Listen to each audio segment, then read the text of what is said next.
El caso de Roberto Daibuisson sería mucho más complejo, pero se reducía a lo mismo. No importa la moralidad. Un contacto extranjero es útil siempre y cuando coincida con los objetivos de la política estadounidense.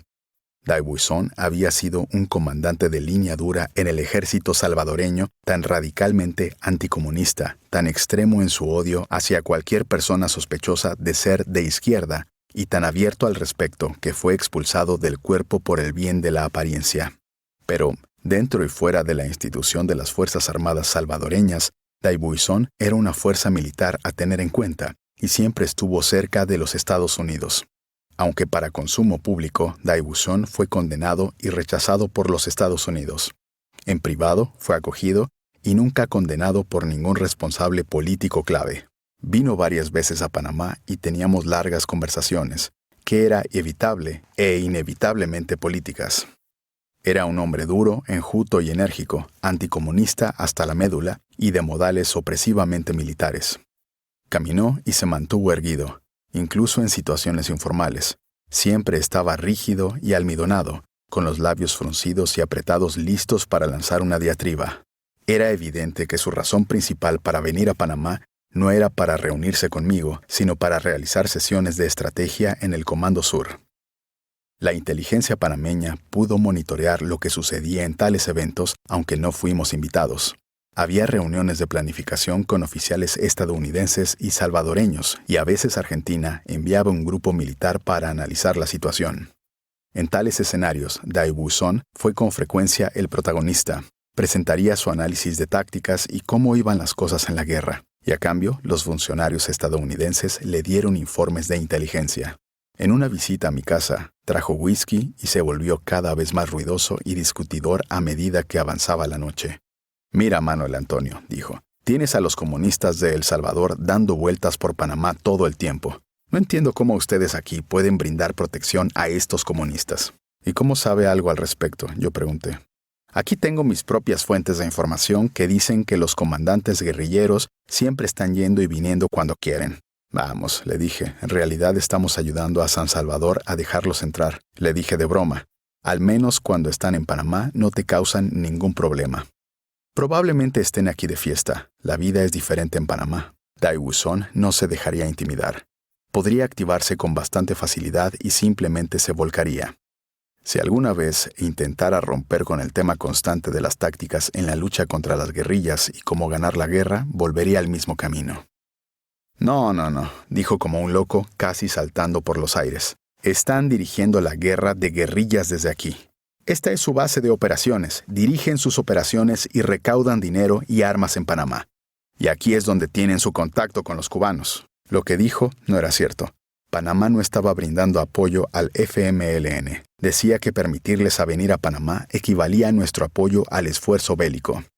Sí, la guerrilla salvadoreña vino a Panamá, pero también lo hicieron los líderes de muchos otros movimientos guerrilleros. Lo mismo hicieron sus oponentes con el mismo Daibuisson. Los líderes de estos movimientos fueron muy cuidadosos, sabían y les dijimos explícitamente que esto era territorio abierto y que los servicios de inteligencia del mundo estaban todos aquí, dando vueltas. Pero la regla era que en Panamá no debía pasar nada, que cada uno era responsable de su propia seguridad y no queríamos nada divertido, que esta misma advertencia serviría también para todos los demás países. «Mira, ¿qué me estás diciendo aquí?», dije. «Todo el mundo es libre de ir y venir en Panamá. Pero nadie está lanzando ninguna operación. No lo permitimos». «Está jodido, pues. Eso es jodido», dijo. «Tíralos o dámelos. Entrégamelos y nadie sabrá nunca lo que pasó». El tema iluminaba la personalidad del hombre. Su prosecución de la guerra fue como una psicosis. Y su actitud también presagiaba lo que realmente estaba haciendo. Las Naciones Unidas, para culminar años de informes sobre derechos humanos, dijeron que Daibuisson controló escuadrones de la muerte paramilitares hasta el día de su muerte y fue responsable de miles de muertes de no combatientes a lo largo de la década de 1980. Si bien Daibuisson nunca lo dijo directamente, habló de golpear a los marxistas desde todas las direcciones, diciendo: «Los comunistas son como alimañas, deben ser exterminados y, de ser necesario, lo haría en una campaña de tierra arrasada». Esas fueron las mismas palabras que usó. Y cuando hablaba, sus ojos brillaban como el ardor de lo que decía. Deja que cualquiera intente detenernos, dijo. Ya verán qué pasa. Luego a hablar de su rama militar, separada de la sección política del Partido Arena, Alianza Nacional Republicana, que él mismo había fundado. Tenemos simpatizantes recibiendo entrenamiento defensivo antiguerrilla, me decía. Cuando hablaba de tácticas, se refería a su orgullo por su organización y capacidad de inteligencia, por mantener mejores archivos sobre las personas que incluso los militares salvadoreños. Dijo que su inteligencia se basaba en sus conexiones con los Estados Unidos. Nunca dijo con qué parte del gobierno de los Estados Unidos, simplemente dijo los Estados Unidos, y se refirió en ocasiones al intercambio de información y seguimiento con los funcionarios estadounidenses. Se sintió empoderado por la política estadounidense, al igual que los presidentes centroamericanos con quienes, excluyendo por supuesto a Nicaragua. Tuvo una relación de mayor alcance que nunca se le haya dicho para hacer lo que quisiera con un perfecto sentido de misión. Eso era lo que decía cada vez que lo encontraba. Una vez le pregunté si temía las sanciones internacionales. No, dijo, porque tenía los flancos cubiertos sabiendo que el Departamento de Estado y la Agencia Central de Inteligencia sabían exactamente lo que estaba haciendo. Se vio a sí mismo operando con la bendición de Estados Unidos y dijo que tenía luz verde para acabar con los marxistas-leninistas, como siempre decía. Una vez recuerdo haber tratado de provocarlo en algo. Eres como café, negro puro, le dije. Como una taza de espresso negro, demasiado fuerte, demasiado fuerte. Necesitas un poco de crema para equilibrar las cosas. Eres demasiado extremo para esto. ¿Por qué no intentas hablar con el otro extremo? ¿Por qué no hablas con los cubanos, con la agencia de Fidel? Claro, puedo hablar con ellos y debatir con ellos, no hay problema, dijo Dai Buisson. No tengo miedo de hablar con ellos, no tengo miedo de hablar con Fidel. Recuerdo muy bien el día que le presenté a varios miembros de la Embajada de Cuba en Panamá. Había convencido a Dai Buisson de reunirse con los cubanos para hablar de Centroamérica. Los cubanos le dijeron al líder del Escuadrón de la Muerte salvadoreño que ambos lados deberían tratar de calmar la situación en El Salvador para terminar con el derramamiento de sangre. Si bien apoyan al FMLN, le dijeron los cubanos a Dai Buisson, lo veían como una fuerza independiente y autónoma con sus propios principios e ideales. También hablaron con Dai Buisson sobre la autodeterminación de El Salvador. Dudo que Dai Buisson entendiera alguna vez de lo que estaban hablando. Nunca alcanzó el nivel de las negociaciones, pero con un extremista así, incluso una conversación como esta parecía valer algo. Los cubanos terminaron invitándolo a La Habana, y él dijo que estaría dispuesto a ir, pero que yo sepa, nunca llegó a nada. Esto fue en el pico de la violencia política, las desapariciones y la actividad de los escuadrones de la muerte en El Salvador. Dai Buisson venía cada vez con más frecuencia, y no era un viaje de compras a la zona libre de impuestos, donde tantos turistas van a Ciudad de Panamá a comprar perfumes y relojes de pulsera. Estaba coordinando sus operaciones con el Comando Sur. Eventualmente lo atrapamos en el acto. Dai Buisson, en el Comando Sur, en violación de los tratados del Canal de Panamá, comenzaron a entrenar en secreto a los salvadoreños en territorio panameño. Principios de 1985, las operaciones salvadoreñas se estaban calentando. Aviones cargados con suministros iban y venían de Estados Unidos a las bases estadounidenses y luego a El Salvador.